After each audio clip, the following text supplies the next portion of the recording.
Hey, g'day, aloha, and hello everyone! Welcome to Chapter 19 of Hit Dice Heroes. Thank you so much for joining us this morning, evening, middle of the day, middle of the night, wherever, whenever you are. We're so excited to have you here and to continue our adventures in Wildemount. Yes, finally, let's go! First off, before we jump into our introductions, we have a new overlay! It's so pretty! I made it, but still, it's so pretty! I really like it. But yeah, it was just kind of like a nice condensed way to bring in all the information for our wonderful characters, and I hope you guys like it too. But introductions. Yeah, that's it. I kind of wanted your art to always be there. That was one of the main things. Ooh. Ooh. Oh. Okay. I was like, I don't do art. What are you talking about?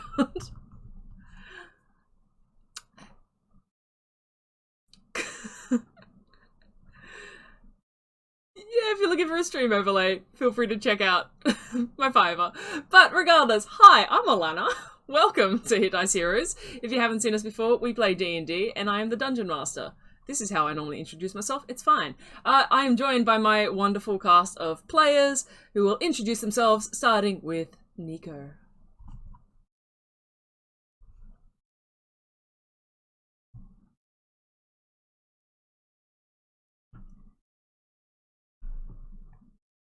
And to figure out what this Vickers is in connection with all this mysterious stuff that's been happening in our city. So I'm ready to get to the bottom of this. I'm ready. Awesome. I will also just say your audio only just turned on about 5 seconds ago because that was my fault. Uh-oh. But they heard that you were excited to play, and I think that's the yes. important part. That is the most important thing. That is the most important thing. But that's Nico, as you can see Hello. on the screen, because the names are there. Maya, hi. They didn't hear anything you guys said since the start of the stream. No. Well, I'm Maya. I play Solace, the Halfling Barbarian, and the thing that I said before you could hear me was that Alana has a Fiverr where you can get these beautiful overlays. Yeah. I stick to it. Awesome. Thank you very much. And we are joined, of course, by Kiralee. I'm Kiralee. I play this Total Warlock Geema. And I have sworn an oath to help Solace find her family. And so basically I'm just gonna headbutt through. I have never headbutted anything. I'm gonna fight through This way. No, it's over here. this current quest, and then Geema's pretty much just thinking about trying to help Solace find her people. Very nice. Yes, I'm loving the presenting of our art off to the side of. Yeah. We've got a lovely little QR code here if you want to check out all our social links and find our audio podcast. Nico, do it too. Oh, do it. oh, I too. did. All sorts of things. It's very nice. No. This is gonna be our new ritual when we start streaming. Welcome to Hit Dice Heroes. We'll quickly get through some announcements. Hey, follow us on social media with the QR code right here, or I see Beck has also linked to our link tree in the chat. It's just a good way to keep up to date with what we are doing. You can find us on Twitter and Instagram, and also YouTube where we upload our VODs. Give those a look. Ooh, what else? Join our Discord. Our Discord, it's pretty chill, is a way to describe it, but it is a nice place to go if you have any questions about the show, you want to talk about D&D, and you just want to, hang out with some really nice people. You won't get bombarded with notifications or anything like that. It's a pretty chill place just to hang out if you are a fan of the show. Thirdly, we want to give a huge shout out, as we do this, to our incredible character artist, Risei Arts. You can see the art on screen, obviously. They are a wonderful artist and just such a pleasure to work with, and we love having her art on our screen. Quickly reading my notes. They're the same notes as always. I don't know why it always takes me so long to get to them. Alright, yes, also, if you are a fan of us, and also a fan of Critical Role, you should check out our other podcast, the What the Sheet podcast. It is our Critical Role after show discussion podcast, where we get together and talk about the most recent episodes, and we have a really fun time. And yesterday's episode, I mean, if no spoilers, and we won't ever have spoilers for Critical Role, we know how popular it is in our chat, but if you are up to date with Critical Role, and you do know what happened, you should definitely go check out our most recent episode of What the Sheet, because it was a lot of fun, and it was a lot of talking and feelings. You also had a lot of people. You had a lot. That was of people. terrifying. Seems like a lot of people needed that moment to externally process. It's a good place to kind of debrief with other Critical Role fans, and just hear our totally accurate theories come out. It's a good time. And then finally, please, check out our Diceomancy Link. We have paired up with Level Up Dice to share some of their wonderful products, and if you check out, I'm just going to put in there because I don't think I told Beck that one there. If you check out that link there, there's never any pressure to buy anything, but even just clicking the link helps us out, and we'd really appreciate it. They've got some amazing stuff. They're Australian, so, you know, I'm chuffed by it. But yeah, go check it out. Support Level Up Dice, support Dice Makers. It's really cool. That's about it for the announcements, as in that is it for the announcements. So, anything from you guys? Nope. Can we stall any longer, possibly? No. Ooh. It's been stalling. I'm the king of stalling. Yeah, go Nico. Go. Just talk. Just talk. Like, let's just have I'll just vamp. You got the mic. The mic is. I had Dunkin'. I got Dunkin' today for breakfast. I don't know what that is. It was pretty good. I got a strawberry frosted sprinkle donut. It was really good. Very nice. Oh shit! I just dropped my notebook. Oh, got to pick it up. I think it's gonna have to. We're good. Nope, cancel. I think it's like Wendy's. I always imagine Wendy's? Dunkin' Donuts. Or is it like Donut Wendy's. King? Or maybe Donut King. I don't know. I think it's probably more like Donut King. You get like coffee and donuts there. Yeah. Yeah, Wendy's And what is do an you ice get at cream Dunkin' store. Donuts? That's what you get at Yeah. Oh, Dunkin'. same? Okay. Yeah. I just realised I don't actually have a notebook, so I'm just gonna scooch over here and grab one. I feel like, Alana, the first ever Taco Bell opened in Australia this week. Yeah, I heard that. In Sydney, Oh. I think? Yeah. Yeah. I've got a cantina down the road. I'll stick to that. Meh. Yeah. Meh. Awesome. Okay, we can't vamp anymore. We need to... That was pretty good though. we need That was, to... Yeah. that was pretty good. Yeah, we bought a couple minutes. Yeah. Cool. Yeah.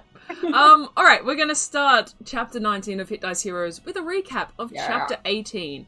So last session, we saw the party deal with the departure of Oleg the Cleric. Together they planned for what form their adventure may take now, and took precautions to be more cautious. They visited a local store, Tomes and Tinctures, and procured many different magic items and potions to assist them. They also found various magical items that led to some unexpected results in being able to contact long-lost folks from their past, and some backstory drops were... some backstory lore was dropped. But now they make their way towards the Fiend's Tavern. The night has fallen and a light rain covers the city as the now stocked-up party make their way to the entrance. And that's literally all that happened last session. So that is our shortest recap we've had. But that's where we are now. So you guys are making your way towards the Fiend's Tavern. You can see it in the distance. It's not outside the city, but this section by the water, you've got the water to your right as you're heading kind of east. It is very much underdeveloped, a lot of shanty kind of buildings, shacks, and you can see kind of in the distance a larger building with some warm glowing lights coming off it. Yeah. It's nighttime. It's evening. Yeah, it's just gone dark. Alright. And there is a light rain. Well, Alright. What's our this is plan? the best time to get in here. What's our angle? What are we doing? Well, we should probably go in there looking like we... Looking on top? Should we go in Like there we know looking like what we we're know doing? what we're doing? Yeah. Right? Or Probably. like Lost Lambs. No, because then we'll be singled they- out. Then we'll be I mean, singled that's- out. Like Lost Lambs. That's Is that yep. the metaphor? Am I Exactly what I'm following the worried about. metaphor? take them and take them back to their mums. Yeah, but who's our mom in this? Okay, in don't this worry, situation? don't worry. I've lost the metaphor. Okay, we go in tough, and we ask for what's his name, Vickers, Vanders. We ask. Well, Vickers is like the top gun, Oh, right? right. So we should be going what's his name? for Grossman or Grossman, whatever his name was. Grossman. Okay, Grossman. Grossman. Yeah, he's a. And what are we asking Grossman? We think Grossman is. We think Vickers is responsible for killing the strong people with bugs. Well, so here's the thing. I don't think Grossman knows our connection to the case. Probably not. He, I think, is just scouting for talent, and he saw how capable we were in the ring, and he offered us work if we went to see him here. Ooh, So should we not even mention like the case or anything like that to him? We should just be looking to prove ourselves until we can get to Vickers. See if we can get hired to do the work that Vickers is doing.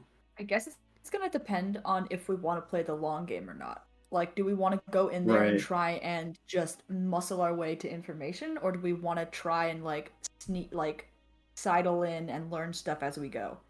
Are we subtle enough to do the latter? Are we capable? Probably No. not. Yeah. No. Yeah. I think I don't know. I think we muscle in.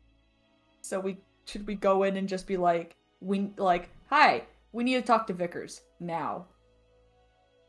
Or maybe like a little more subtle, like maybe like a like.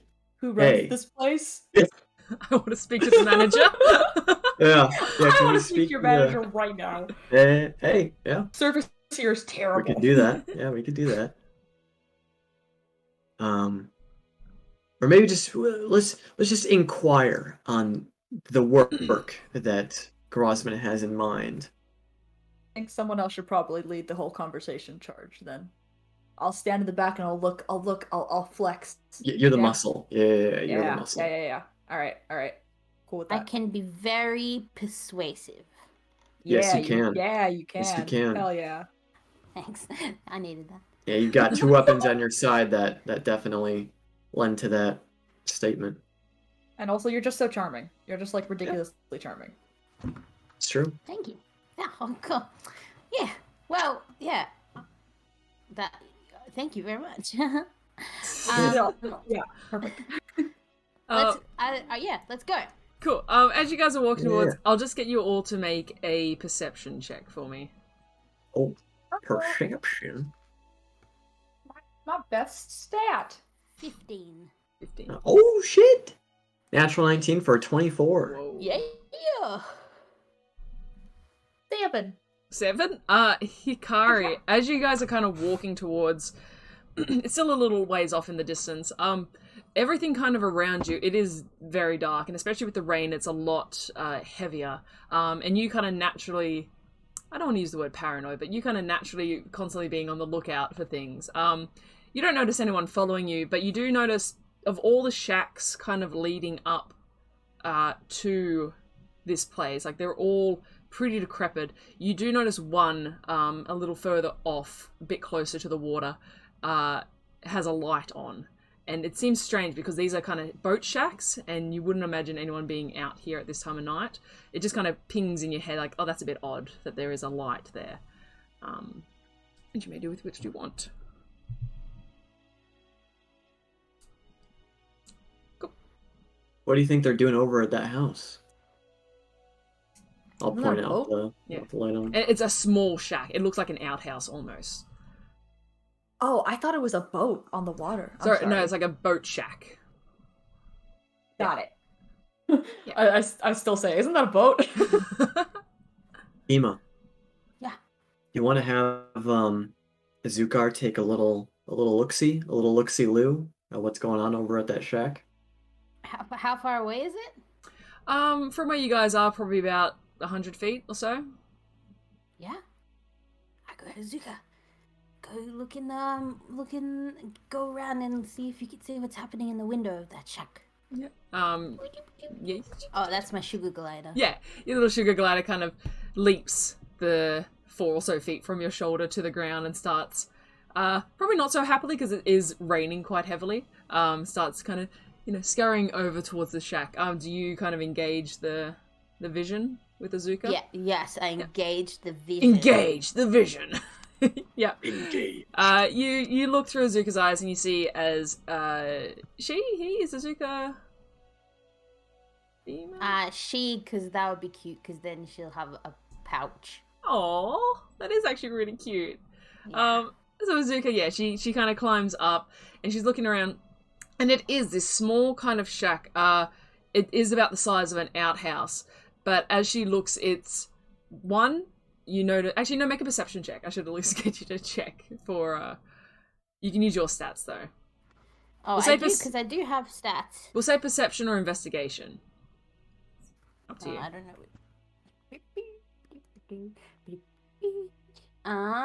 They're the same. Mm-hmm. I will use my investigation, and I rolled an 11. 11? Okay, yeah, it's not too hard to see, especially because there is this illumination. You notice that it is locked. There's like a big, hard, thick padlock closing this door. And you can see that maybe, like, Azuka can start to look under the door, and you can't see fully in, but from what you can tell, it feels like the light is coming from the floor. That's kind of what you get, but she can't fully kind of get under the door to look. It is pretty well closed up. Wait, I know I'm not the one looking, but when you say the light's coming from the floor, do you mean there's like a light source sitting on the floor, or it's coming from like beneath the floor? It seems like wherever the light is illuminating from, it's an upwards direction. Like so there's light coming from up. Yeah. Okay. I'm gonna get Azuki to just stay like sentry there and to let me know, or like to find a place to secret away, because she's just a little sugar glider, and then to let me know if anything happens. Yeah. What's the range on the letting things know? The letting things know range is...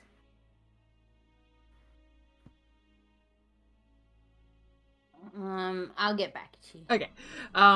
Cool. Yeah, Azuka, like, we cut to Azuka kind of just sitting under a big leaf as water kind of drips off it. Cool. And yeah, you guys, you gonna continue on? Yeah, I tell these guys, I'm like, I don't know, that's probably something bad's happening there. We could just go there if we, sense that's, We could just, like, fast travel it, head right over. Yeah. Hi, Maya's sister. I told her I was gonna be playing Amazing. I could be like, okay, I'll be like, something weird, some sort of light from under, like, I don't know. What do we think? We could check that out first. I think that's gonna depend again on how we want to play this. Because if they find us sneaking around their backyard, they might not be too happy. But if we don't care about that in the long run, I don't know. I intend to kill them, so I don't care. All right. Okay. That's good to know. Wow. Well, they all right, tried to kill you a couple of times, so... Hey, I actually kind of forgot about that. Yeah, good point. You should remember that. Okay, sorry. Yeah, that was like 2 nights ago. Yeah, it really wasn't that long. Listen, people try to kill me all the time. It kind of blends together. That's so bad. That doesn't seem like that should be. That should be true. Well, no. It's fine. We'll get to the bottom of it. My Find Familiar can only communicate to me when they're within 100 feet, but they can act independently. So they can, so the sugar glider can like sit there. If anything happens, run back to being 100 feet of me and tell me what's up. Okay. Cool. That's my understanding of that. Okay. No worries. All right. What are we doing? Are we going in the main building, or are we gonna go around back, see what this light is? I'm down for either. I am down to clown, baby. Let's go. I am interested in this outhouse. I could be pretty quick. I could just run over there real quick. We kind of keep watch, and you Yeah. just zip. Do we have any way? Okay, wait. Do we have any way of communicating with you once you're in there? Can't you? You do. I can. I forgot. I forgot you had it too until like last night. I was like, wait. Oh shit. Okay, cool. Awesome. Great. I'll just keep thinking at you. Hold on. Let me. We'll just check the actual range. Yeah. Silent speech. You can speak telepathically to one creature you share a language with within 30 feet. Does that mean that they can talk back to me? Good question. Or that I can just talk to them? Good question. I assume it's just talk in their head, yeah, but I don't. It might just be to them. Let me look it up. What's it called again? It's called silent speech. Silent speech. Racial features. You can speak telepathically to any one creature. I mean, to me, speak telepathically to any one creature means that you can have a conversation. I'm cool with wherever you want to read it. Yeah. Give me 1 second. Is I'm a little halfling, and I'm telepathic. For some reason, I love it. Tell me, it's Jeremy great. Crawford. I need to use it more. Because you're a Okay, ghost-wise no. halfling? Doesn't allow replies according to Jeremy Crawford, so he pooed on that. Oh, Jeremy. Well, that's okay. I have. Jeremy Crawford. What does he know? I have. Hey, stay out of this, Jeremy. Weekender at best. I have 50 feet of rope. I can give you one end, and I'll hold the other, and like I'll give it like if you're like talking to me within that 30 feet or whatever. Like one tug like, for yes, two tugs for no. Yeah. Okay. That's actually really good. Well, yeah. Okay, let's do it. Okay.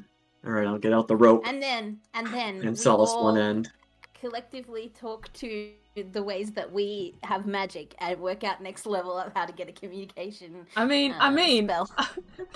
Not to jump in, Hikari could like literally just pick up Azuka and like speak to Azuka, and then Geema could relay the messages to Maya. Let's do that. And I can speak through Azuka too. Yeah, you're a special You're a special kind of warlock. What am I even here for? Then? Sorry. Yeah. Geema would have known this. Yeah. I said, what am I even here for then? What's that? All right. called? Yeah. They can put Azugar in their pocket and just have like a little walkie-talkie. Oh my god. It works. Perfect. I mean, it works. I'm trying to. Yes, please. I like this plan. This is a good plan. We need to do this forever. Yeah. I can. We each need our own Azukars. And speak through it in my own voice, as long as we're on the same plane of existence. Unfortunately, the outhouse is in the astral sea, so it's probably not going to work. Dip. But no, that's a totally valid. Alana, show, don't tell. Yeah, you can't just say Oh, that. Yeah. We would have worked it out. All right, what are we doing? Okay. I've got a Zukar, and I'm gonna stealthily approach the outhouse. Me and Geema are gonna stay like what, 50 feet back or so, something like that. Yeah, within in range, the dark. but like hiding. Yeah. Sounds good. Go ahead and roll a stealth check for me, Hikari. Okie dokie. Stealth check. Oh, not great. That's a 9. A 9. Okay. Yeah, you make your way up to this. It's, even though it's kind of raining and the sand that you're stepping on is soft, you like maybe at one point get your leg wrapped around some rope and you pull some crab cages with you for a second and you're like, oh, crap. But then you continue on your way, and you make your way up to this shack. And you can see, what Azuka saw. You can see that there is a large padlock on it, and there is a bit of a light coming out from under the door. But there's no windows, there's no kind of hole in the door. It's pretty well locked up, and compared to the rest of the shacks in this place, it's pretty well maintained. Okay. And it's locked because there's like a padlock kind of locking the closing mechanism on it. How oh my god. How sturdy does it look? Make an investigation check. Okay. Okay, thank goodness for advantage on investigation. Not much, but oh my god. So 2 2s, so 3 total. It looks like a padlock. You can't really determine its quality or its complexity. Okay. Is it like is there any leeway to it, like the door to open it? Is there any like give, like it opens like a crack or something? Yeah, because it's a padlock. It's not like an actual locked door. There is like some kind of give, which you gently do. Is there enough for I could like take a Zukar and just like squeeze Zukar in, suck in, buddy? He's very lean. I'll see. He's very lean. Not really. There's that whole thing of, you know, how, like, I know Azuka's not a rat, but there's that whole thing of how rats can fit in any space that their head can fit through. Yeah. Azuka kind of, like, gets his head up there, and it's just, like, kind of squeezing a bit. It's not that much give, unfortunately. Wait. Geema!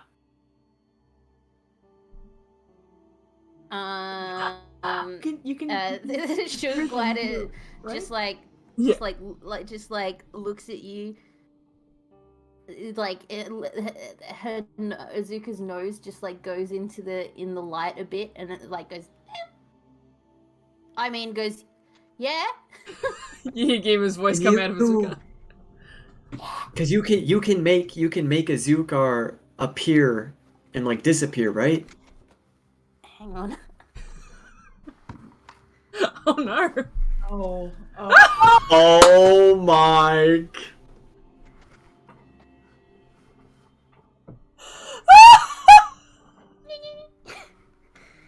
I could run away. I just remembered I had this. That's it. That took me out.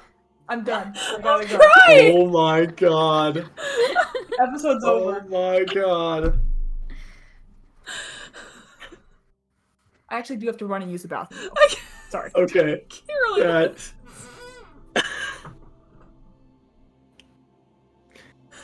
Oh my god. Oh no. We're moving into prop territory now. That was... I never would have expected that. I thought, but now that I see it, I probably should. I was like, oh no, like something's wrong with her computer. She's on the ground, like fixing it. Yeah. Nope. Even better. Please continue your conversation. Yes. Geema, you can make a Zukar disappear and reappear, right? Disappear, and then reappear in the next day when I cast it again. Oh, so it's not... Okay. I don't know, actually. You can, because you have Find Familiar up, you can dismiss it and then summon it back at will. I'm gonna be like, I'm not trained. Azuka does air quotes. I'm not trained per se, you know, in the art of magic. Okay. But let me just hang on. Yeah, I can do it. That's perfect. Geema, what if you come over here and make a Zukar disappear and then reappear inside the outhouse? Oh my god. Oh my god. Can I do? I think I can do that. Yeah, I can do that. I do that. All right. Looks like the coast is still clear. So quickly, Geema, come over here. I have some questions for Alana about whether or not she thinks we're making a mockery of her show. I love it. I love it so much. This is perfect. So yeah, you however you want to de-summon Azuka, you do, and she disappears quickly from Hikari's hands, and then she appears quickly inside the room. I can't tell you how glad I was that when I walked back in here, it was still just... You missed some stuff. You missed the air quotes that it was doing. You missed. Please do it again. Please do it again. I want to see air quotes. Geema isn't trained in magic. Oh my god. No, we're playing. Focus. Alright, so, From now on, we only communicate to Geema through Azuka. Yeah. Yeah. It's like when you're a kid and you only What do you see? Azuka, what do you see? I suppose, Hikari, you would still hear Azuka through the door. So Azuka appears within the shack, and looking around Geema, what you see is an empty room. It is just this small empty space. Jesus. It's this small empty space. With like maybe 6 feet tall, but on the ground you see is this trapdoor with light shining through it. Instead of making a big noise, I like bamf back to Hikari. Yeah. And I go, there's a trapdoor. The light's coming through a trapdoor. I have little arms. I can't open the trapdoor. Should we all come up? There's nobody in the room. Yeah, I think that's the extent of our exploration. I don't know if we can get in. Now we know. We do. Unlock the lock.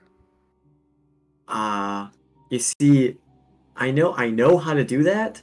I just don't have the tools. Oh my god, we gotta go shopping again. Do you not have thieves' tools? Mm-mm. I instead chose a woodcarver's kit to have. Oh, yes. That's valid. I mean, you can still attempt. It's just there's other ways to break a lock. I guess I could try to I go, Azuka use like my looks at kunai. Hikari and goes, it's a beach shack, right? And what do people keep in their beach shacks? No, I just mean it's wood and nails. Do you want to set it on fire? I don't necessarily want to try. That is a great idea. Wait, no, but I was no, more no. thinking I could just punch it. The Azuka. people that we're dealing with right now. Burn. I don't think that the people we're dealing with would appreciate us doing that. Yeah, but Oh, you made But Azuka sad. Oh Sorry. no, yeah, but that's good. no. That's because Hikari. I plan on killing them. Oh, that's right. Yeah. Question: when Geema is talking through Azukar, is she talking out loud? Like, can I hear her? Or Yeah. is it like, Oh, up to you, am I Geema. just standing there with a silent Geema? No, even if not, I'm giving the updates. Yeah. Okay. Should we maybe hold off on?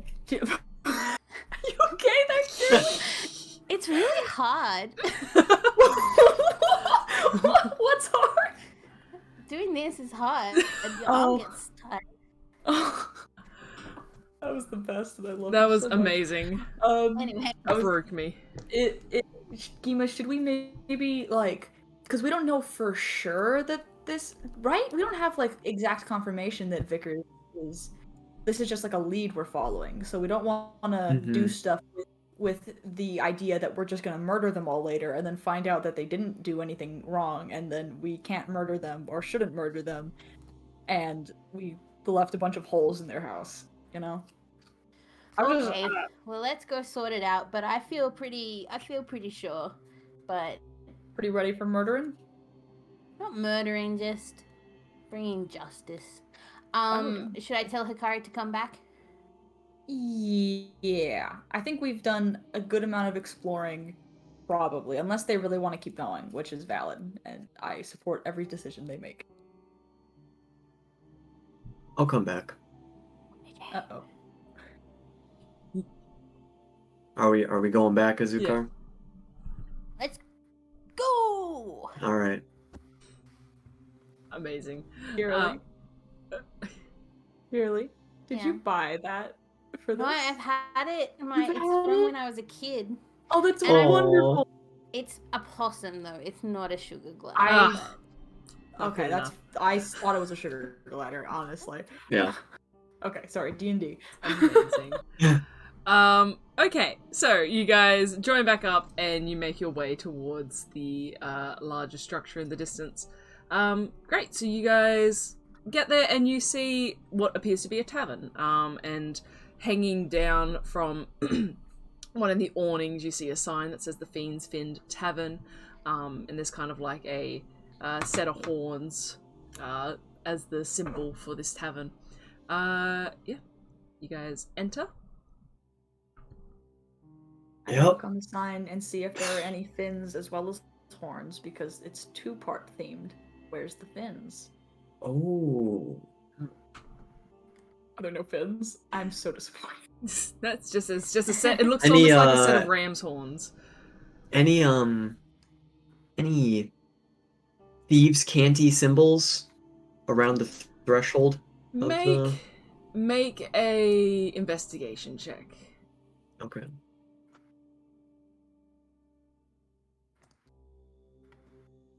Okay, not bad on the first one. Oh my god, it was almost natural 20. 15. 15 total. Just kind of walking up, you see in the doorway, probably to the left, and you kind of know where to look for thieves' cant marks of buildings. You kind of look and you see at the bottom left of one of the doors, there's just a symbol that looks like a cross with a circle and a dot. And you know that translates to off limits.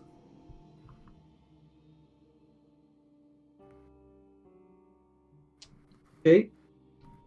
As we walk through the door, I'm gonna like flex and puff myself up and try to look extra big and strong. Yeah, you're gonna like get a nice kind of swole going on. Yeah, let's stay close when we go in here. Excellent. I'm gonna throw up the my cowl, my hood. The talking, right? Who's gonna do the we'll figure that out. You guys walk into the tavern. Yeah. And you see what looks to be, I mean, you've been in a bunch of different taverns so far in Port Damali. This is probably one of the seediest looking taverns you've been in. It's just, and it's not seedy as in like, you know, there's weird stuff hanging on the walls. It's just not very well kept. It's kind of gross, a bit grimy, very dark. The wood looks quite like, almost like it's driftwood that has been just like left to rot a little bit. And there's not many people in here. You see maybe 2 or 3 patrons sitting at a table off to the side. A sailor's sitting up at the main bar, kind of head on the table, just a mug of ale next to them. And yeah, this is not a super inviting place as you enter. I deflate a little bit when I realize that it's not like a scene. I thought it was gonna be a scene. Yeah. But yeah, you see it's just kind of like a standard 4-walled tavern. There is a bar at the back. There are some stairs on the left side of the building, so as you walk in on the left, there's some stairs heading up and behind, you assume to like a second floor. It'd be weird if it wasn't to a second floor. And yeah, you have entered the Fiend's Tavern. What would you guys like to do? You see there is a bartender towards the back of the room, kind of just... You get the sense now, oh, this is why they're very half-heartedly cleaning a glass before they put it back on the shelf. How busy is the place? If Not you at said all. That, I might have missed it. There's like a group of 2 people sitting at a table drinking, and there's a passed-out sailor up at the main bar. He's wearing a sailor outfit. That's how you know he's a sailor. Yeah. Oh, okay. Classic blue and white. Yeah, he's in the Navy. Yeah. I turn to Hikari, and I look at them and I go, "I've got this." And I go up to the Thumbs bar. up. I follow I go close up to- behind, still puffing. I like lean on the bar, and I say, just an ale for my friends, please. 3 ales." You see that the barkeep kind of walks up, and it's this human man with like this big kind of gruff, patchy beard, bald head, kind of neck tattoos, wanders up to you and is like, 3 ales, that'd be 3 coppers. Not a problem. Not a problem. I hand him a gold, and I say, "Keep the change." I never really got good at math, so anyway, we're looking for Grossman. You're looking for Grossman. Well, Grossman sent us to talk to him. Righto. You see he kind of like slaps the sailor on the bar and he's like, "Get up!" And he wakes with a bit of a sigh. He's like, "Go get Grossman. There, here to see him." You see this guy like, "What? God, fuck off." And he kind of like gets up and finishes his drink. And you see he wanders to behind the bar, and where there's like this set of shelves, he kind of disappears behind this set of shelves. And you see the barkeep picks up the gold and kind of frowns at you, Geema, and then pockets it and then goes back to cleaning glasses. I frown back as if it's some sort of greeting. Can I just do like an insight check? Yeah, Trying to go for it. gauge why he frowned at that. I think I could probably guess why, but okay, not too bad on the first one. Okay, we'll take that. 21 total. Ooh, 21. It's, you get the sense he sees it almost like one, he didn't really buy Geema saying I'm bad at maths, and kind of it's more like, what is she trying to get out of me with this? It's kind of just distrust at the being given Gotcha. way more than the asking price for the beer. Yeah, so kind of just on guard a bit. Yeah. I turn around and I wave the other two a bit closer, and I say, I got us drinks. And he's going to get Grossman. Excellent. It was very easy. I don't know why we're worried. I guess we're worried. Oh, I remember. We're worried about the next bit. I know what's happening. Yeah. I'm gonna need this. I take a couple sips of the ale. It's not good. It's really not good ale. Who? Yeah, it's stale. It's old. Ale gets stale? Is that a thing? Yeah, it's flat, I should say. Okay.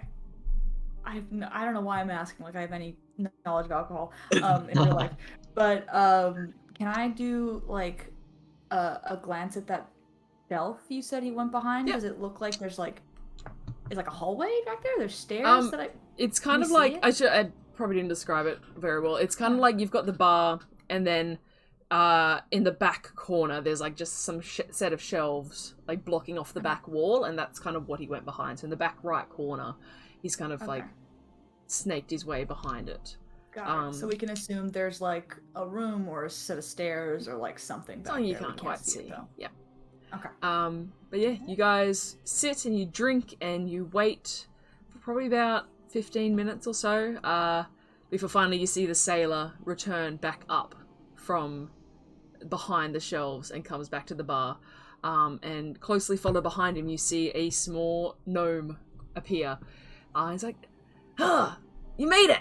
Excellent! I was hoping you would come. It's not one of our busy nights, as you can see, but still, you're always welcome, and I appreciate you turning up and accepting my offer.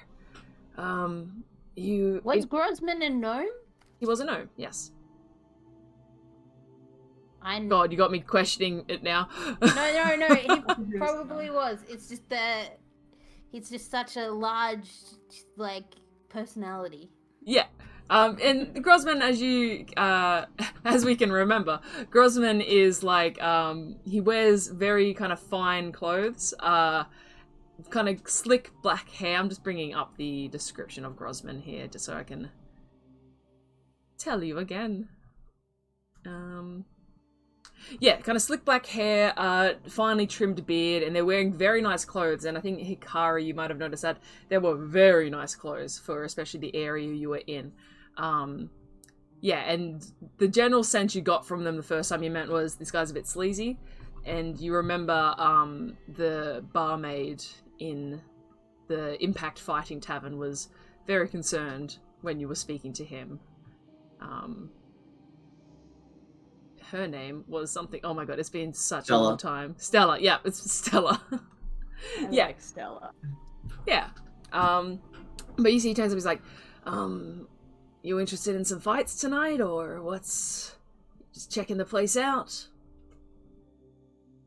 Where the fights happen here? They do, yeah. There's I do need to just ask, you're not guards, are you? You have to tell me if you're guards. Huh? Do we look like guards? I'm just kidding. I know you guys aren't guards. Yeah, we just don't I want feel any like of that that kind of business here, and... I feel like that kind of rule would radically undermine guard business, because if they had to tell you, then every time somebody walked in here, you could just say, "Are you a guard?" And then they'd be like, "Oh, caught me," and then they'd go. It seems like it's probably a fallacy. It's, it's fine. Guards know not to come here anyway, so it's all good. Shall we? So what's the work you have for us? I mean, You never actually told us. I saw your abilities in the Impact Fighting Ring, and I was impressed. And we have a slightly, it's not quite as grand as the Impact Fighting Ring, but we put on some shows every couple nights a week for willing patrons, and thought you might like to give it a shot.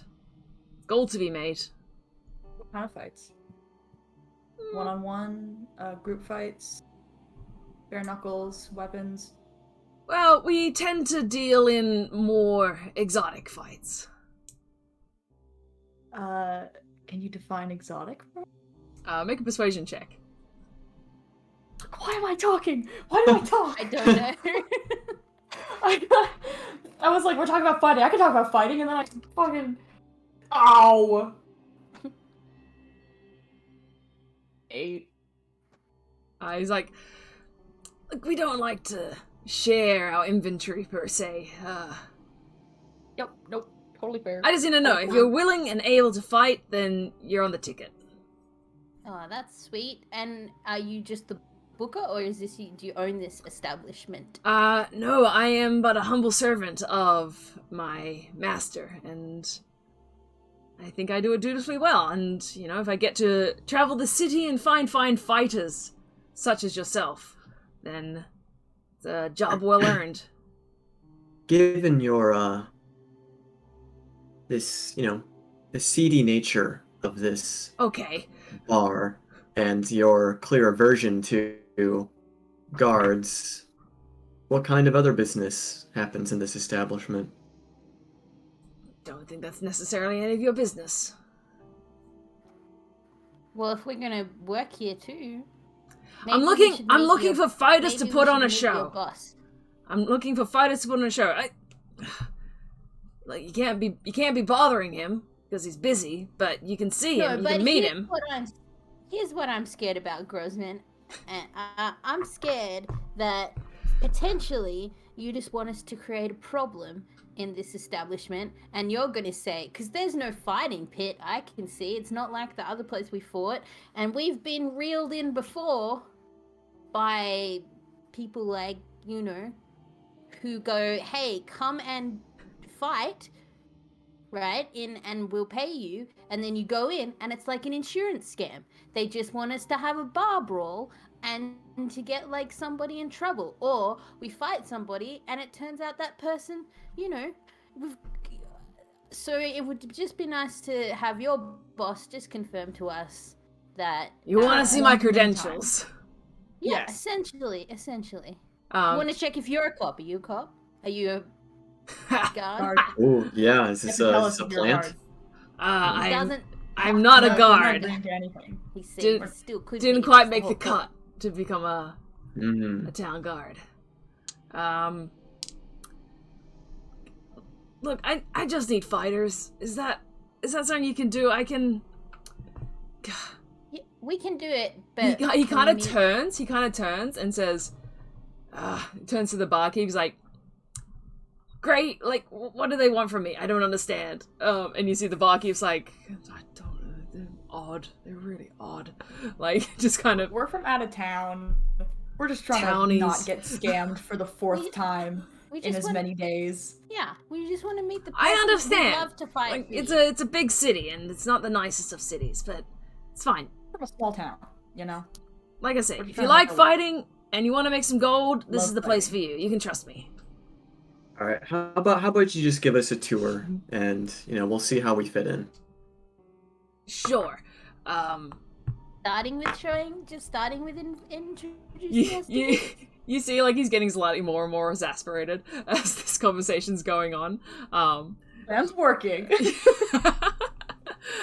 He's like, "This is the Fiend's Fin Tavern. It's the tavern. You can have a drink if you like, and Gray will take care of you.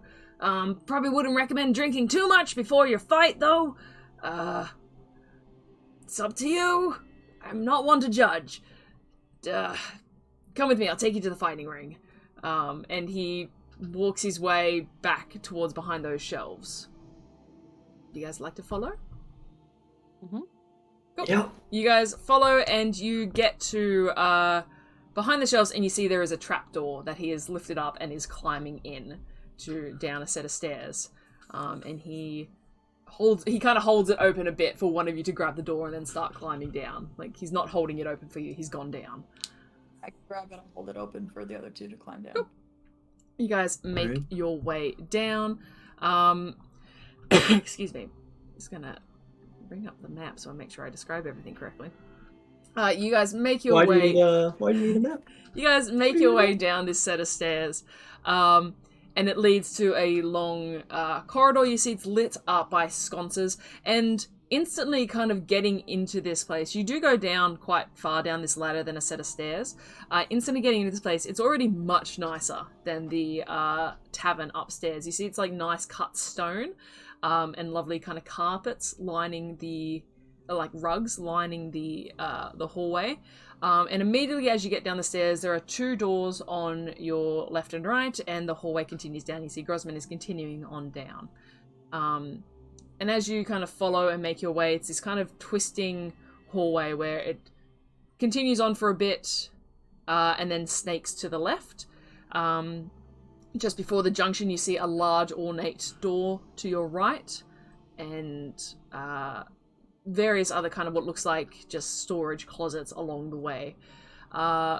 Eventually, it doesn't take very long. It's not a huge compound.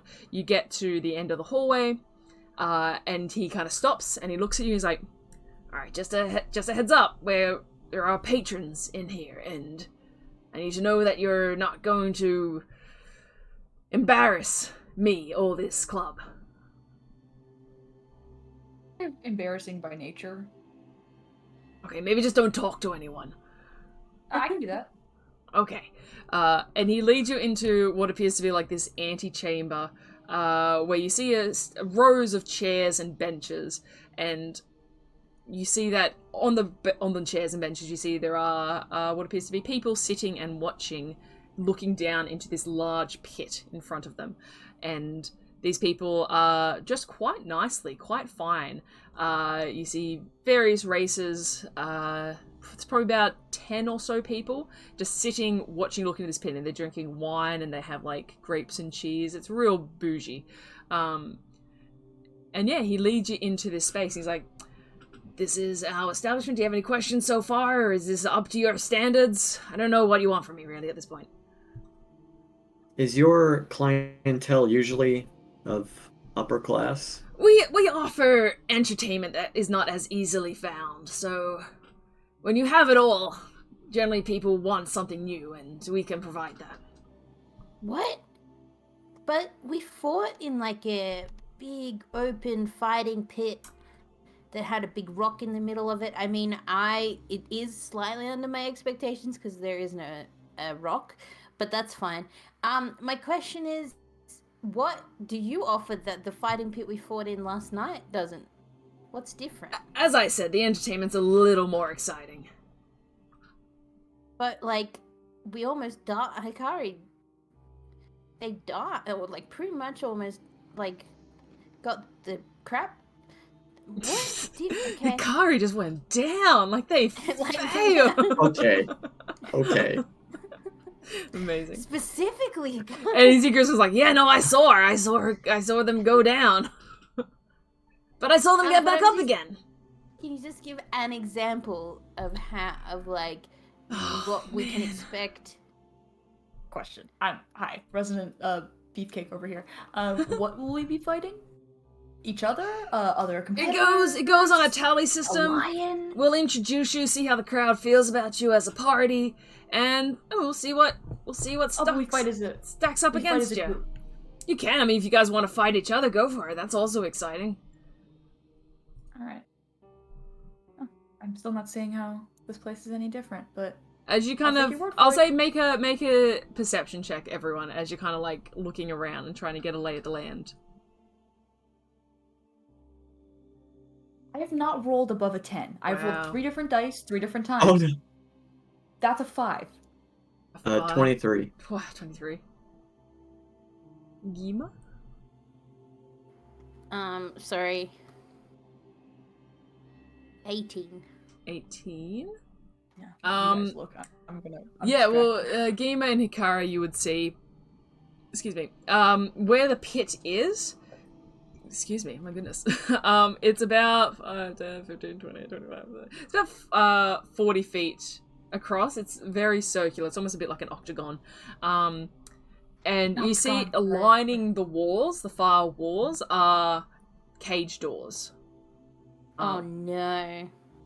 Yeah, and you can see like what appears to be Hikari, especially as you're like looking at this, like, you see that there's like it's a sand kind of pit, and there's all kinds of marks in the ground and along the walls, and hay kind of spread out everywhere. And you see, like, looking in corners of the pit as well, hay has been laid down and it's gotten slightly sodden and reddened with whatever it was laid down on top of. Apart from like how nice everything else in this room looks, the pit looks pretty fucked up. But also looking around Hikari, because you got really high, you see amongst all the nobles, you know what? I think it might be easier if I show you kind of the layout of this room. Let me bring this that entire up time, for you. Solace has just been totally distracted by all like the nice clothing that people are wearing. Alright. 5. And I'll move to this screen so our lovely audience can see it as well. Let me just bring up my control. Alright, so you guys walked down this hallway. Oh, it's going to take a second to load. Through here, into the antechamber, and then this is the main viewing space. Oh, one sec. You can't see that. Alright, sorry. It's been a while since I've had to do this. Wow. Yeah, so this is kind of like the antechamber here with all the people sitting around looking. Wow, that's really glitchy. And you can see over here at this like chase lounge, you see a figure kind of like leaning up against it. And you make out Hikari. It's a bit hard to see because there's almost like a half wall blocking them, but you can see what looks to be this elderly white-skinned tiefling kind of leaning up against the chase lounge with probably, I mean, you've seen tieflings before, but this tiefling has quite long horns. These almost like circular ram horns that like wrap around its head, and long white, almost I mean, not dissimilar to your hair, Hikari, but like long, kind of flowing white, pale hair running down the back, and they're just kind of like laying up against, just looking down into the pit. But you see, they've got almost like their own box here in the arena, and that's what you guys see. That's the one we're trying to impress over there. And I'll nudge Geema and Solace and gesture towards the tiefling. Yep. You guys all clock on Or- that. What you at this point assume to be Vickers lounging on a lounge. Yeah. I put my hand out to Grossman to shake his hand. He reaches up and he's like, "So you're good. We're gonna fight." This is an incredible establishment. I'm so sorry that we had so many questions. We really are just this is like my first time in a city, so we're just scared. But we would love to. It would be an honor to fight in your pit, sir. Make a persuasion or deception check. It's oh. Are you being facetious or are you being genuine? I'm not being facetious. I'm just like continuing the act of. Okay, I'll say this is still a deception check then. Oh no! Oh no, my deception's super good too. Oh, not if you roll bad though. 9. 9. He's like, "I'm looking forward to doing business with you." Okay, cool. So when do we fight? Like, He's like, should we come back tomorrow night? He's like, "We can go now if you're keen. If you want to go tomorrow night, sure, but I mean, there's people here and our last fighters kind of didn't really make the cut. Didn't make the cut. Why not? They maybe talked themselves up a little bit more than we'd hoped for, and Got their asses kicked? yeah. I'm gonna look around. Does it look like there's any medical personnel in the area? I'll say based on your check before, you see kind of sitting here at this seat. I don't know if it's going to come up. This seat here, the little red dot. Mm-hmm. Yeah. You see someone that's in slightly less resplendent clothes, wearing more plain robes, and you can't really tell, but they look not dissimilar to clerics that you've seen in churches before. Just kind of sitting there reading a book. Okay. I have a question. Is there anything currently? Is there any action currently in the ring, or is it like a break? It's a break. I should also point out too, there is a fire pit in the center of the ring. It's not too large, but it is gently smoldering. And you see they've obviously kicked straw in there at the ends of fights and things like that. But yeah, there is currently not anything there. The people are just kind of relaxing and talking to each other and drinking. And I should say also too, when you guys entered the room, they all kind of turned for a second and looked, and then went back to their drinks and food. Okay. I'm gonna turn to my friends really quickly and just not kind of whispering, just, what do you guys think? Should we go tonight or should we give it a minute? I honestly don't know what to make of this. No time like the present. All right. Agreed. Okay. Let's go. I'm ready to go. Cool. You guys say as much to Griswold. He's like, "Excellent. Give us a bit. We'll get you set up. Look, the idea is just to give it a good show, okay? Don't die is preferable. Just, give your best shot. It's gonna be good." He gives you a thumbs up. You're not gonna let us die. Why would I? No, why would I do that? Why would I go through all the trouble of finding you and getting fighters into my ring if I'm gonna let you die? First time I've been here, I don't know if it's a... Pretty terrible manager if I did that.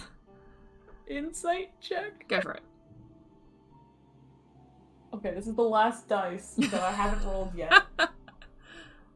That one's cocked. Hey! Insight? Yeah. I rolled a 19 and I plus 0, 19.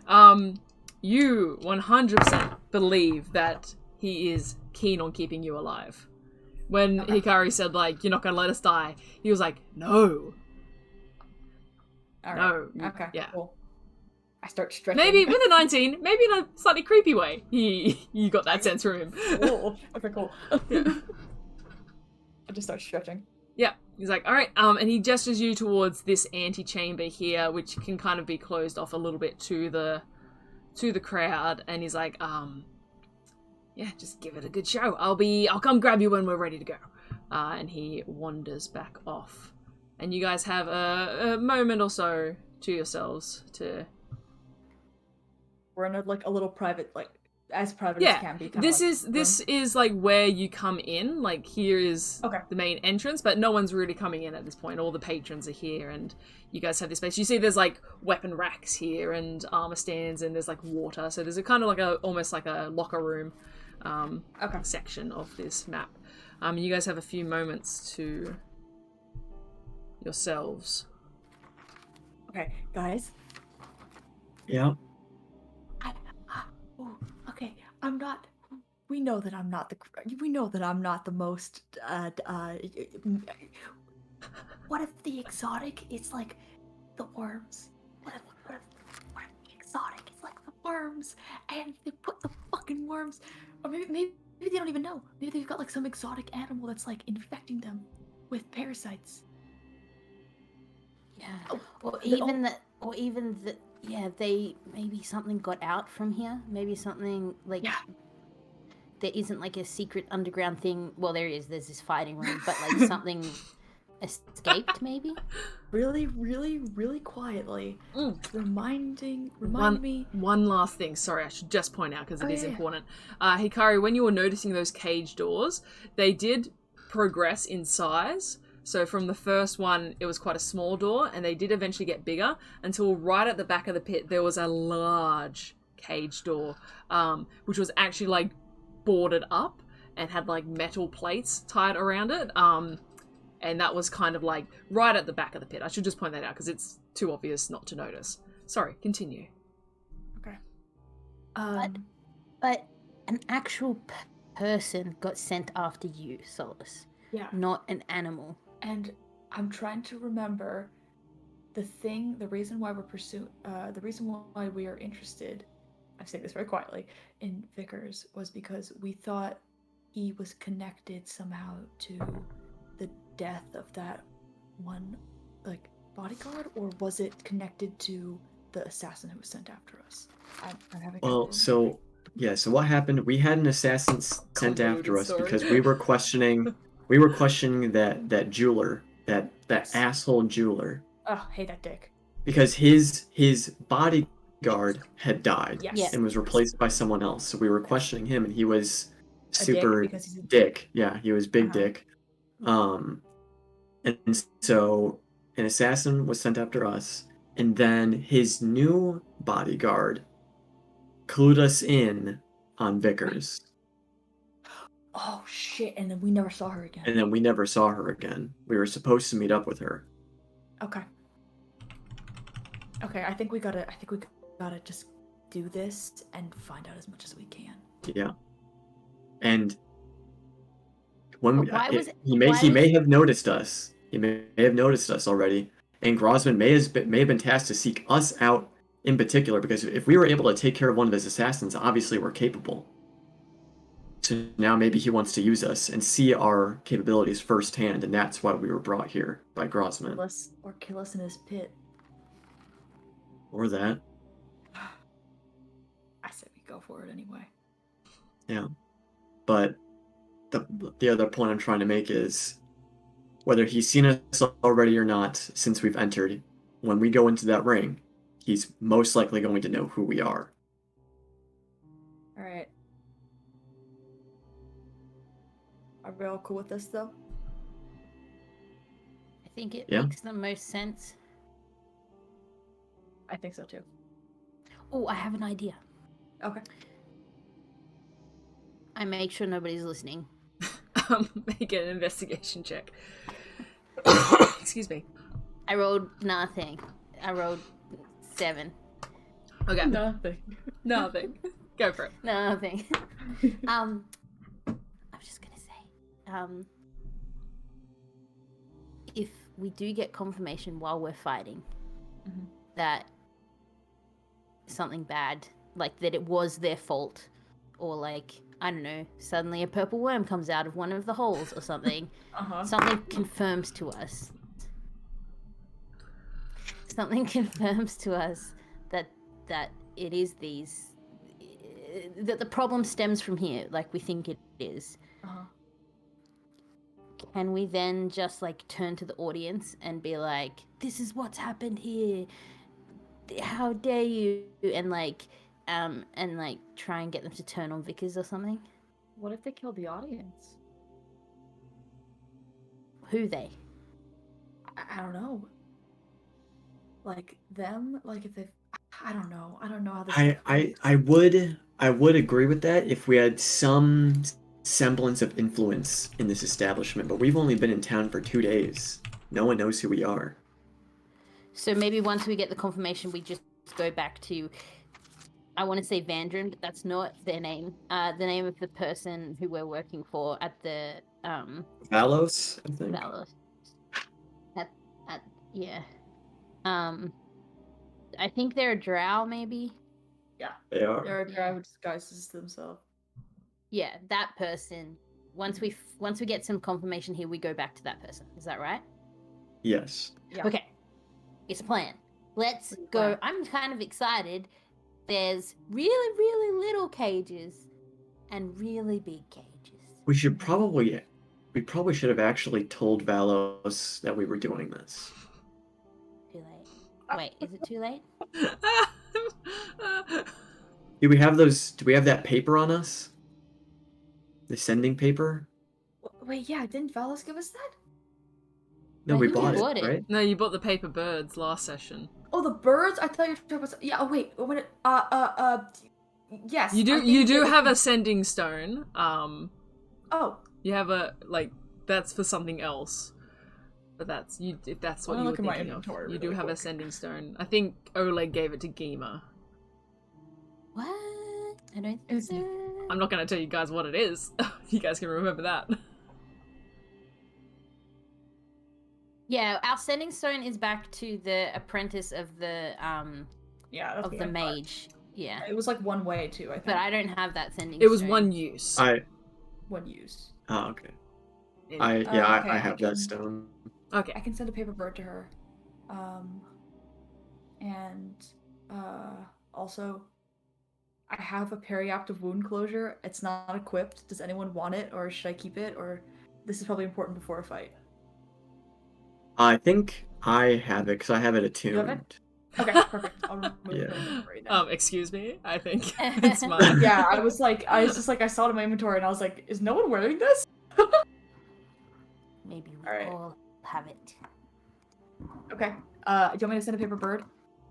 To say, we're here, we've got suspicions. If we don't come back, it's probably them. Yeah. Okay. Yeah, and I'll- just mention Grosman and Vickers and the name of the tavern we're in, yeah. Okay. I include all of the relevant information, all the names, the location, the sort of like a vague summary of why we think this, like what led us here, and then just sort of like, if we come back, this is don't worry, disregard this message. If we don't come back, it's probably them, like that kind of thing. Cool. Just tell me, kind of, not to be a pain, but exactly what you wrote on the note. Okay.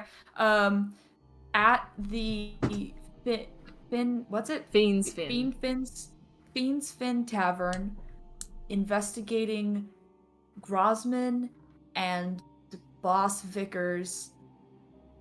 We think they have something to do with the deaths. Specifically, the name of the bodyguard who died and the disappearance of the other bodyguard, whose names I don't remember, I'm sorry. Okay. If we don't come back, it's probably them. Cool. You do that, and then you whisper the name, and you see it fold up into its bird-like form and begins to flutter out of the room that you were in. I'm gonna say for this, it's gonna take 2 checks essentially for this bird for various reasons, and you can roll that sort of. So just roll a d20. twice, but tell me in order. 12. 12. Yep. And the second one? The other one? 16. 16. Okay. Cool. Cool. Yep. Flitters out of the room. All right. So you guys wait a little bit of time, and eventually Gruzman opens the door and is like, "All right, we're good to go." All right. And he. I take out the disc of frost and flame, and I get ready with it. Cool. And he leads you in, and he leads you towards the pit. It's about a 12-foot pit with a ladder that you need to climb down. Like, it's not super well set up in this area, but you climb down the ladder and you guys make your way into the pit.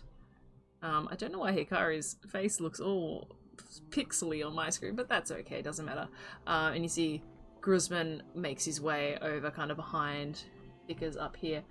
And he's like, all right, welcome, ladies and gentlemen, and our new guests joining us here tonight. We have quite a show for you, and we hope you enjoy. And he raises a glass, and you see, like, the nobles all spin around the seats and, like, ooh, kind of really weird, elitist laughs, like, ooh. And you Hikari just rolls their eyes. Yeah. You see, Gruzman kind of turns behind him, and there's, like, a bunch of cables and cords behind his seating area, and he kind of, like, he's looking at the doors and looking back at the cables. He's like, yep. And he grabs one, pulls it, and you see the second door over here. Oh, actually, no. Second largest, sorry. Second smallest. That's not how I was going to do it. I would like everyone to roll a d6, and we're going to do the average to determine what comes out. Oh, jeez. I just rolled a 1. Okay. I rolled a 5. I'm grabbing mine. 1. 1. All right. 1, 1, 5. That door I previously described opens. No shit. And like it swings inward, and kind of preparing yourselves and getting ready. You see, slowly making its way out from this space is this probably about 3 foot tall, large, dog-like creature, and don't think any of you would have seen something like this before. It looks almost like a dog the way it's walking, but its skin is this cerulean kind of blue with dark red splotches on it. And as it steps out, you notice another set of legs, and then another set of legs as it looks around, flicking this long tongue out at you as it steps forward, joined by another. And these creatures look towards you as their eyes flash with a stunning gaze. Can I quickly smack my disc on my hammer with the fire? Go for it. Yep, you do that. And can I cast Booming Blade on my axe? Is that just an action? Yeah, it's an action, and I think it just lasts until I use a melee attack. Yeah. You see these large, kind of weird-looking, almost like mole slug dog creatures emerge as they hiss and flick their tongues out towards you. And we're going to go ahead and roll initiative. Oh. As I change up the music. Yeah. Well, we might actually go to a break, actually, before we jump into this. Yeah. I think this might be a good spot for break. Yes, as you guys are about to fight. I should have left the reveal till after the break. That's fine. No, now we're excited for the thing to come. Cool. Great. Yeah, so we're going to jump to a break really quickly, guys, and then we'll come back to this combat that I hope is going to be really fun. Yeah. Oh, a little surprise for in the break, too, for the people watching. I made a very stupid video as we were... I have to go open our Twitch because I want to watch it. But yeah, there's a little video I'm going to play a little bit into the break. So the break might be a little bit longer than normal, but I can't actually remember how long the video is. It's only like 3 minutes. But yeah, I hope you guys enjoy it. It was kind of stupid, but I thought it was funny. But yeah, we're going to go to break, and we'll see you guys in a little bit. Bye.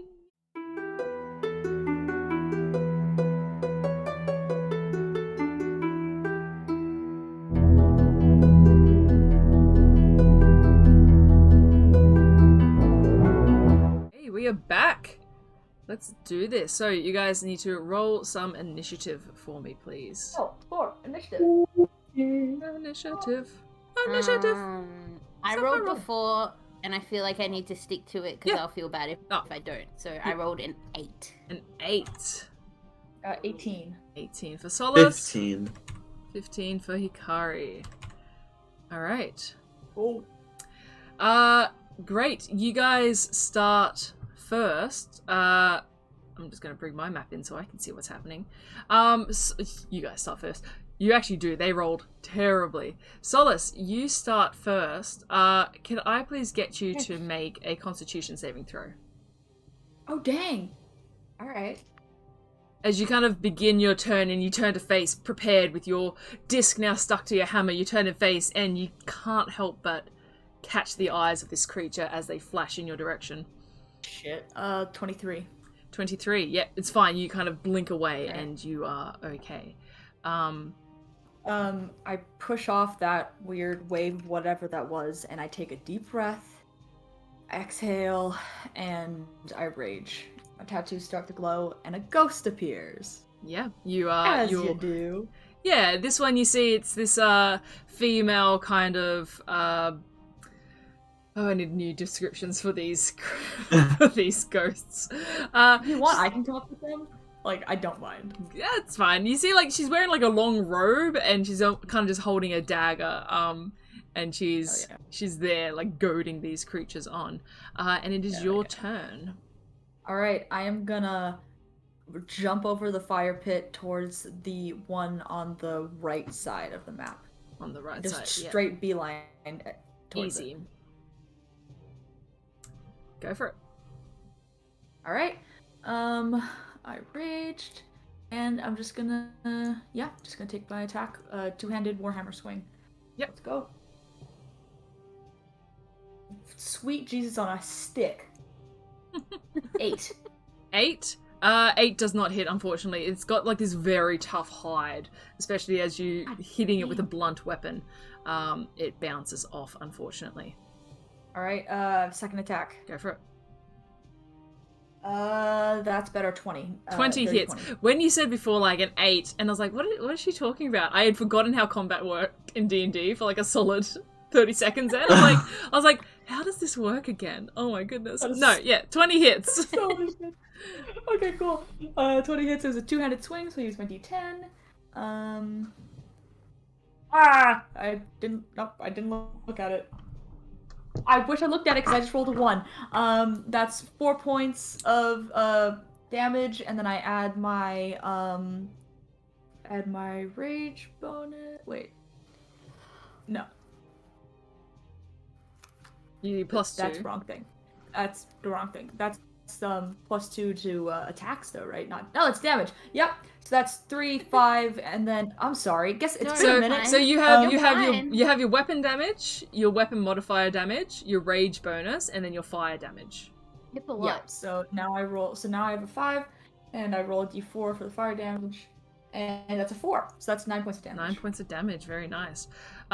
You see the flames kind of lick across its face as you bash down onto its head, and its kind of drooling lips stare at you unhappily. Anything else? That's your bonus action, your action, and your movement. So that's your turn. I believe that is it. I just really quickly want to check on my rage thing, which is that this creature and only this creature has disadvantage on attacking anybody who's not me. Right. Yeah. Your spiritual ancestor carries this and kind of makes it focus its attention on you. Excellent. Hikari, you're up next. And you also see, like, as you're hitting into this creature, the crowd's going wild. Like, they are loving this. They're, as any kind of aristocrats would go wild, like, woohoo, yes! Like, claps and that sort of thing. Hikari, it is your turn. I'm gonna do 2 quick, warm-up hops to get my stance ready, in place. And then can I use my 40 feet of movement to, like, I can either go around if I'm able to, or like vault over this fire pit to get flanking with the creature that Solace is engaged with. Okay. Just give me an acrobatics check. I mean, if you just want to jump over it, just give me an athletics check. It's not a super big fire pit, just don't fail it. Yeah, I'm gonna humble. and acrobatically get over it because my athletics is not great. So 20 total. Oh, yeah, easy. You flip over the fire pit where you probably could have, like, stepped over it. You do a whole somersault to get over the top And of I'll it. do a land and, like, look up at the audience. Yeah, absolutely. They lose their minds over this. You see, they start, like, throwing grapes into the arena. Not at you, like, they're just like, wah, yeah! Like that thing when people get excited, they just throw stuff. Freaking loving it, yeah. And you are now flanking this creature with Solace. Go for it. And then I will do a flourish and bring up my kunai and go for 2 quick. Oh, sorry, I should say, yes. I need you to make a constitution check. Yes. I forgot about that. I've forgotten about that already. 14. 14. Yep, you're fine. Okay. Yep. Yeah. Quick flourish of the kunai and go for a strike with the kunai and then a uppercut. Go for it. Is this with advantage because of? Yep, you're flanking, stuff? so you can take advantage. Okay. Perfect. So kunai first. Thank goodness for advantage because that first one was a natural 1. Not much better on the second one. Only 10. 10? 10 does not hit, unfortunately. Similar to Solace, the first hit, it glances off its tough hide. Okay, no problem. Here comes the unarmed. Another natural 1 on the first. Oh! Jesus. Oh, okay. But 24. 24 hits. 24 definitely hits. Okay. So that'll Wow, be that sucks. 5 bludgeoning. 5 bludgeoning damage. Yep. Oh, yep. And then I will do a where is it? I know I have this now. Oh god, they're probably pretty hardy. But with that second hint, I'm gonna send like a shockwave of energy through it and stunning strike. Okay. Is that a constitution? Con save DC 13. DC 13, okay. They've got a +2 to their con. I rolled a 15, so it's a 17, unfortunately. Okay. Yeah, so it shakes off the effect of its stun and kind of turns its attention to you. Geema. Oh, anything else on your turn? Sorry. I'm gonna. No, that's it. Yep, Geema, it is your turn. Can you make a Constitution saving throw for me, please? Yeah. It is 8. Oh no, that's not how numbers work. 7. Well, 7. As you kind of like begin your turn and you turn to one of these creatures, its eyes flash and it's almost like getting a laser light shone in your eyes. And strangely not a dissimilar feeling for you at some point in your life. You begin to feel parts of your legs and your muscles tighten and aspects of your body begin to harden. And I'm just going to check if you're stuck here. I don't think you're stuck here just yet. Okay. You are currently restrained, actually. Yeah, your legs kind of stick to the ground. So you have a movement speed of 0. Rude. Yeah. Also, your attack rolls have disadvantage, but you have spells, so I do have if you have spells that aren't attack rolls, they're unaffected. Okay, so I have a battle axe in one hand and a hand axe in the other hand, and I'm like, can I ask, you probably explained it, but I wasn't listening. What's the thing in the middle? It's just a fire pit. It's a small fire pit. Oh, cool. It's just for show. It's for show, yeah, or for potential tripping if you do really bad. Okay, good point. Very worrisome. I am going to then...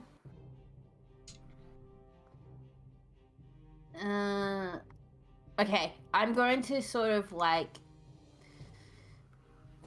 puff myself up and I'm going to use...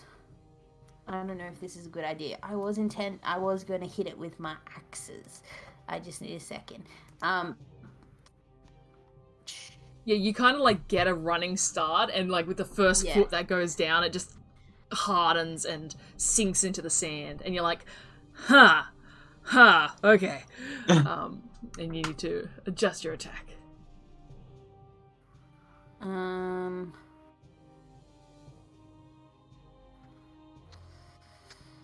Okay,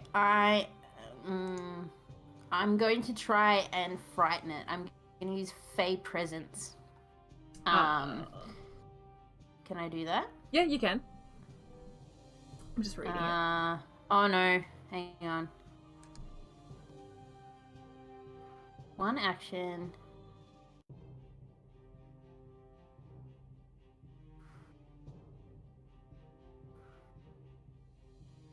Yep, so Fey Presence. No, it goes, it's a 10-foot cube around me, so that doesn't make sense. No, it won't work. Okay, I'm just gonna cast Shatter. Yep. Oh, such a good spell. I know, I love it. So I'm just angry and annoyed because I had a plan. So I'm just gonna like, and a sudden loud ringing noise, painfully intense, erupts from point 10 feet away from that thing so that it can hit it. And it has to make a Constitution saving throw, DC 14. Okay, where's it? So again, it's got a +2 to con. That's a 9, so that's an 11, so it fails. Which one are you targeting? You're targeting this one by itself, otherwise you would hit your friends. Yes. Get shattered. Yes. Okay. That's 4d8. Incredible. I think. Yes, because you cast at highest level. Yeah. Damn warlocks. Okay. I'm going to let this thing roll it for me because that's a lot of d8. Okay. 22 points. 22 points. That's wow. Yeah, you send it out and you see these ripples run across its body as this like piercing sound just appears in the space around it. It's this harsh kind of sound, and it recoils with pain, and kind of like whimpers to itself as it regains its composure, I guess you could say, if these guys have composure. Anything else on your turn? I'm gonna say that's sort of can I say, even though it's like thunder, it's sort of like a little bit hinted a bit green. Ooh, yeah. It's kind of like got my Fey situation going with it. Do I have Fey a bonus? Situation. I like it. Yeah, my Fey situation. That's so Fey. No, the only thing I will do is I can't move, so that's it. Cool. All right. Yeah, it is now its turn, the one that you just targeted. It's kind of like, even though you didn't use your Fey Presence to make it frightened, it's kind of going to avoid you, and it's crawling its way up here to Hikari. All right, and it's going to take a bite attack against you, Hikari. That's a 19. So it's 24 to hit. Yeah, that'll do it. Yep. That is 7 points of piercing damage. And 7 points of poison damage. As it kind of bites into your leg. Like, these things aren't very tall, but it grabs onto your ankle. And you feel as the teeth pierce your skin, like this pulse of poison enters your body. And it detaches. Oh, it should have had advantage on that. I'm just going just for funsies. It's fine. Yeah, it didn't roll a crit. It's all good. And yeah, that's its turn. That's all it can do on its turn. Up next is the other creature. It's kind of halfway because you both hit it. I'm just going to roll a d20. I'll say 1 to 10 it goes for Hikari, 11 to 20 goes for Solace. It's going to go for Solace. So it stays in the direction it's facing, and it is turning to bite you, Solace. It's a 9. Oh. Probably not going to do it. That's a 14 to hit. That's my armor class. You hit. Okay. So it's going to do its bite damage. Ooh, that's 9 plus 3, so that's 12, reduced to 6. Yep. Alright. And then the poison damage is 4 points of poison damage. And I take full. You take full, yeah. Poison. Alright. Yeah. Sounds good. Cool. That's their turns. That's all they can really do on their turn is chomp on you. Solace, it's your turn again. As you're beginning your turn, you get that kind of you see quickly what's happening to Geema. What would you like to do? Are you going for it? Hold on. What would Solace do? I think she just. Oh. Can I make like an intelligence check or something to try and make a nature out? check? Make a nature check.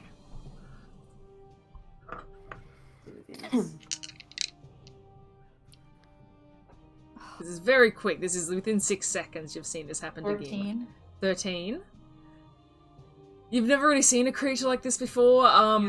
Your quick survey of Geema kind of just looks like she's stuck in the sand. You're not really sure what's going on. Then I'm swinging at it. Alright, make a constitution saving throw for me, please. Yeah. Damn it. Don't get stuck. I rolled a nat 1, but I'm a halfling, so... Yep, you are. Yes. Yep. Sucked. Yep. All halflings can reroll once. That's a 13. 13.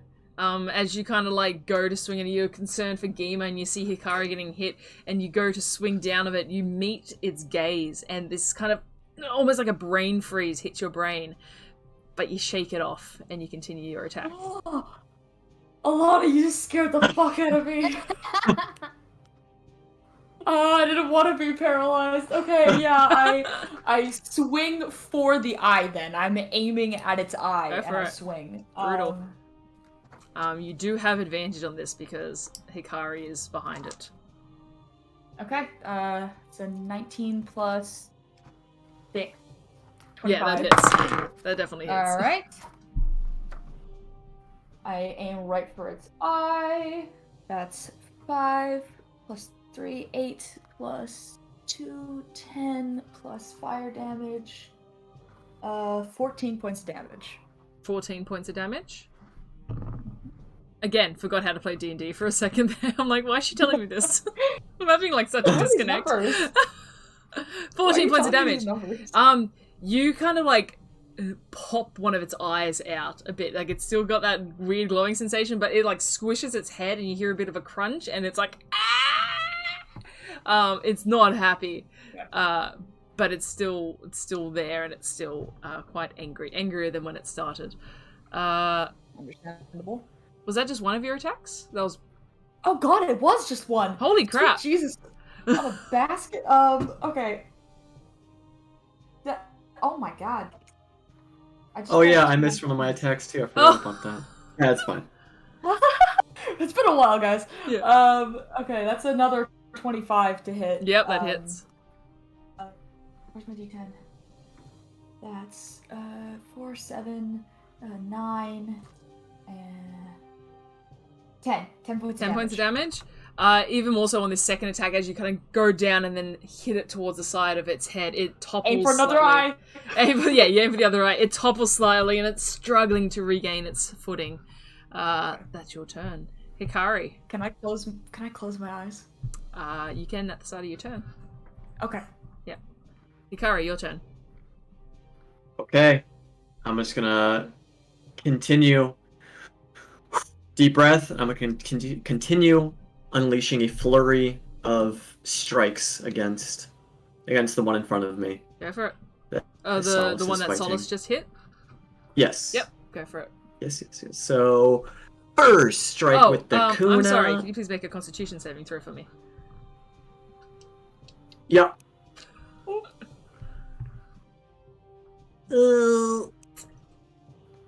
5? 5. As you... I mean, I'm not looking at any of their eyes, if that's what it... Looking at his butt. You're looking at his butt. It's kind of like you see Solace like crunch into this one and its eye falls out slightly and you turn your head to decide which one you're going to attack and you look at the one behind you and its eyes flash at you and this searing pain enters your brain. And as you turn back, you feel almost like a grinding sensation as you get back to your final position, as the lower half of your body begins to turn to stone. A weird sensation, a new sensation, but you still have your attack. You do have disadvantage on this attack, however, but you have advantage from the flanking, so it's a regular roll. So just a straight roll? Straight roll. Here we go. Oh, 12? 12 does not hit, unfortunately. Okay, that's alright. Here comes the You're second... finding your mobility slightly limited. Strike. Even lower for the second strike. Oh. So we're gonna throw in a, those are just my 2 attacks. I'm gonna... bonus action, flurry of blows, or 2 more. Okay, 24. 24 hits. So that's 6 bludgeoning damage. 6, yep. And then following up with 1 more strike. Ooh, natural 19 for a 25. Ooh, yep, that does it. It's looking really hurt. It's looking really hurt. 4 damage. For 4 damage. Still looking really hurt. Oh, God. And, okay, it's hurt, then that's it. That's your That's turn. it. No stunning strike. Geema, at the start of your turn... Oh, wait, no, sorry. You can have your turn. At the end of your turn, though. Oh. It's your turn, Geema. Okay. So I can only save from this at the end of this turn. Is that what you're saying? Yeah. Okay. Unless Geema there's is anything you just want to do not- to help, but, you know, whatever you can do, really. I don't have anything. Geema's making a mental note that we should hire a cleric. That would be a good idea. I want to get out of this. I gotta get out of this place. If it's the last thing I ever do. Yeah.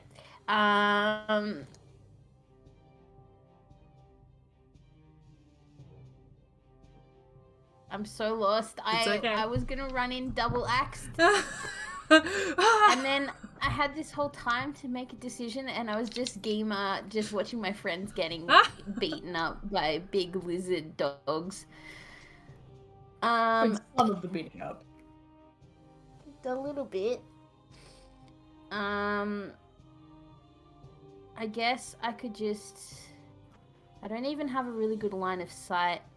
I guess I could try and cast Shadow on this one that's facing Hikari. Yeah, if you cast it like around here, yeah, it will You can get an angle on not hit Hikari. Yeah, that's fine. okay. I'm just gonna do that because I got nothing else. Yeah, go for it. So that's another con save. Yeah, it's just DC 14. Plus 2. That's a 6, so that's an 8. So it fails. Nice. Yes, good job, Alana. Good job. Shatter that lizard. That's 16 points. 16. This one is also under looking damage. bloodied as well. As it's having tried to escape you previously from this spell, it's now confused as to why this is still happening to it.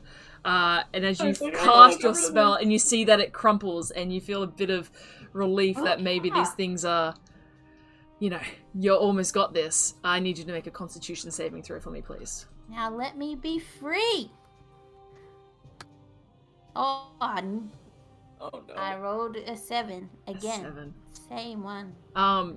Solace and Hikari, you hear Geema shout out in excitement as she finishes this spell and it takes damage. And in a kind of excited pose, you see she freezes in place as her skin turns grey and she turns to stone. Solace screams. It's now this one's turn, this creature behind you, Hikari. Battered and bruised and very upset, it's going to lash out at you with an attack with advantage because you are...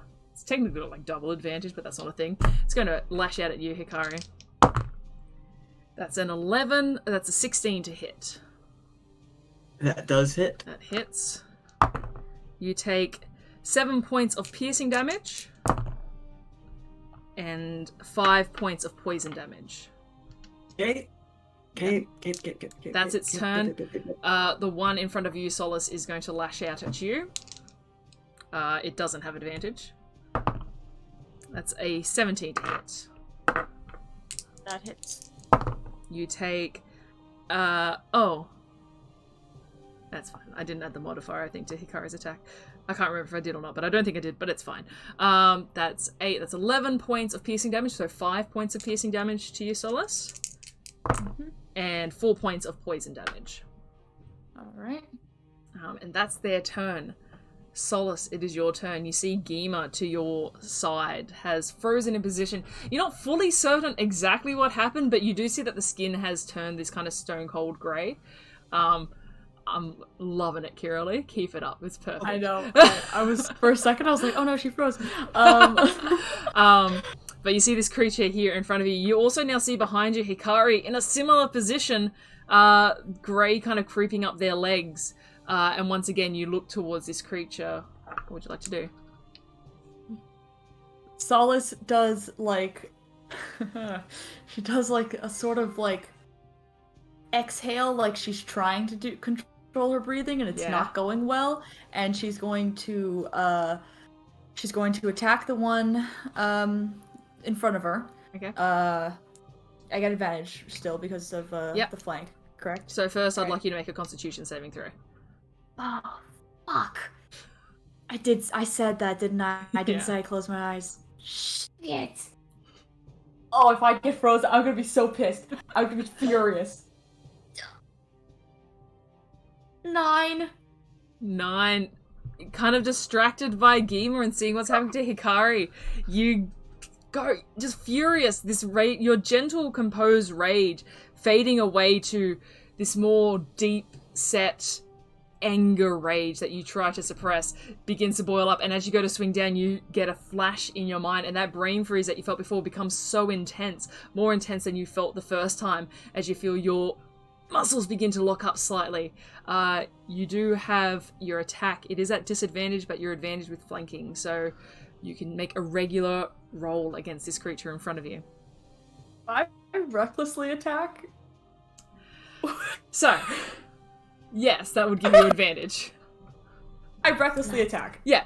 You have advantage for flanking, you have disadvantage for being restrained, you have advantage again for reckless.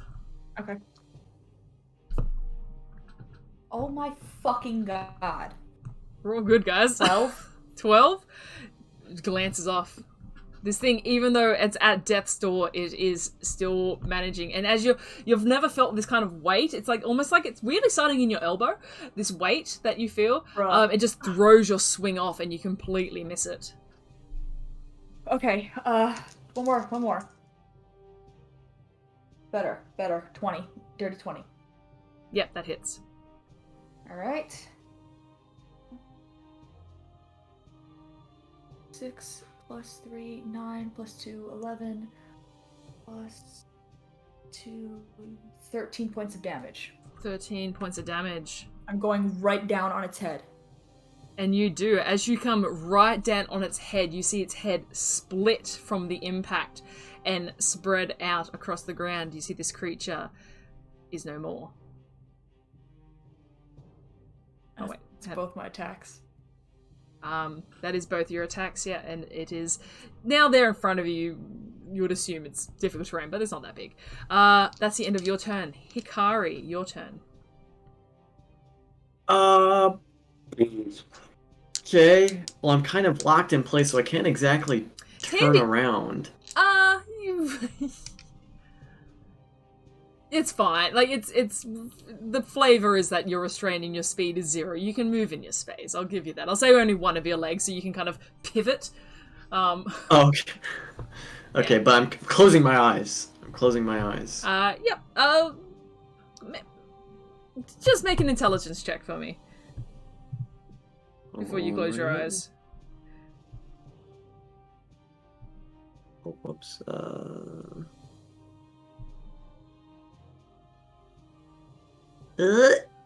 9. 9? Cool. You close your eyes. You do... Well, you already had disadvantage on this attack anyway, so it doesn't really matter. So you can swing. You do have disadvantage because you can't see this creature as you're attacking it. Yeah. Freak it out, bro. Not good. Okay, well, here we go. Wait. No, yeah, sorry. Okay. Okay. Oh, no! It was a natural 20. That got turned into an 8. Oh. Dang. 8 total? Okay, so yeah. This is unfortunately as you feel a sense of absolute like determination rise up into you and you critically hit the ground. Oh, unlucky. 15 for the second strike. 15 just hits. You just manage to stab it into its side as you deal the damage. That's 9. That's 9 damage. 9. It's well, you can't tell. Solace, you see this creature's looking real hurt. Okay. I'm gonna channel some moon energy and key point flurry of blows. 2 more strikes. Yes. Both with disadvantage. Yeah. Okay, not bad. Okay, 19 total. 19 hits. Okay, that is 5 damage. 5 points of damage. That's exactly what you needed. Let's go. You stab into it and you feel that satisfying connection of your kunai to your target as you kind of just ram it through its neck into the ground and pin it to the ground, and you feel its kind of breathing stop and it lays still. And as you kind of stand up, opening your eyes, I need you to make a Constitution saving throw. Fuck. Oh boy.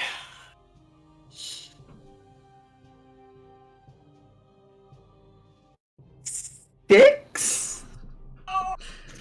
Alright. Solace, you see Hikari stand up and... I killed it! Yeah, I was gonna say, what might Hikari say? Hikari's like, I killed it! And stops in their tracks as their already kind of pale form takes on this appearance of pale stone in front of you. Fuck. But the creatures in front of you are dead, and you yourself turn. And looking at the crowd, they're all kind of staring in expectation. We can't really move on until we have one final Constitution saving throw from you, Solace. Oh, come on! You see, I will say, as you're kind of turning in this, with your rage and your focus, you kind of have this chance to take in the surroundings. As you're looking, you see Vickers is almost in the exact same position you saw them in, just kind of sitting there watching the fight, and you see Grisman leaning up against the railing, staring down at this fight eagerly as you make this roll. Come on, Solace, come on! Come on, baby. 24. 24. Oh, let's go. You feel Roll a 19.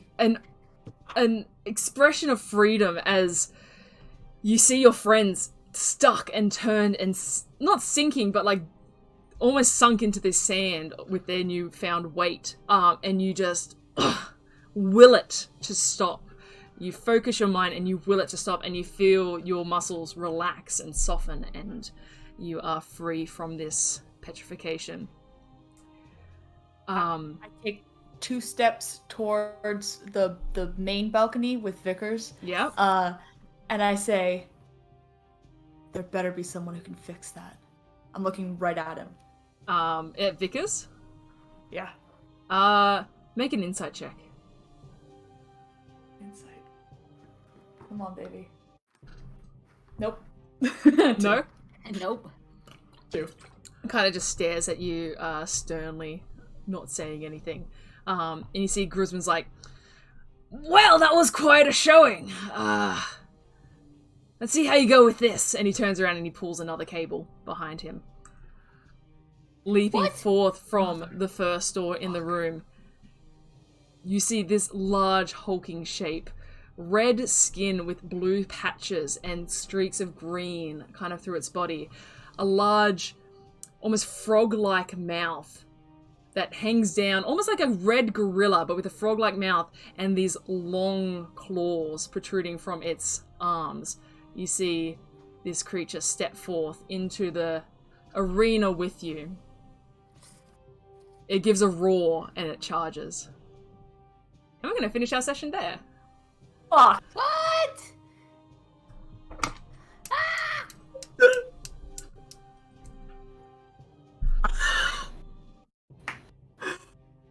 Oh shit! Do this. Yeah, so No, it's fine. It's fine. It's fine. It's fine. thank you so much for joining us, everyone, for this very exciting session, I think. I am very keen to see where this goes next. Yeah. We all good? We'll talk about it Oh after. my god! We'll talk about it afterwards. Yeah, that was super fun. I'm so glad we got to be able to play. Yay! Yay! But yeah, thank you so much for joining us. Thank you for sticking around and just being with us for this adventure. And we will catch you guys next time. All right. Bye, guys. Bye.